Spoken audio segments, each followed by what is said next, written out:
চট্টগ্রামে আইনশৃঙ্খলা রক্ষাকারী বাহিনী ও আইনজীবীদের সঙ্গে সম্মিলিত সনাতনী জাগরণ জোটের মুখপাত্র চিন্ময় কৃষ্ণ দাস ব্রহ্মচারীদের অনুসারীদের সংঘর্ষের ঘটনা ঘটায় গত মঙ্গলবার বিকেলে আদালত ভবনের মূল ফটকের সামনে রঙ্গম সিনেমা হল সংলগ্ন এলাকায় অ্যাডভোকেট সাইফুল ইসলাম আলিফকে কুপিয়ে হত্যা করা হয়। এই সংঘর্ষে পুলিশের 10 সদস্য সহ আহত হন অন্তত 37 জন।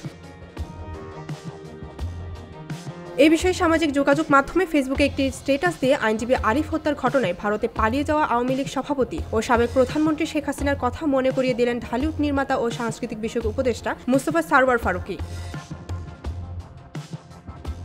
সেখানে তিনি লিখেছেন, দেশের ভেতরে ও বাইরে বসে যারা বিন বাজাচ্ছেন বাংলাদেশকে অস্থিতিশীল করার জন্য, তাদের কেবল হাসিনার পলায়নের দৃশ্যটা মনে করতে বলবো। ফারুকী বলেন, একই সঙ্গে সবার প্রতি আহ্বান, আমরা যেন একটু সংযমের পরিচয় দিই। চট্টগ্রামে আইনজীবী হত্যার ঘটনায় অপরাধীদের ধরার জন্য আমাদের আইন শৃঙ্খলা বাহিনী যথেষ্ট। আসুন আমরা সজাগ থাকি, এক থাকি। ডেস্ক রিপোর্ট, ভোরের পাতা।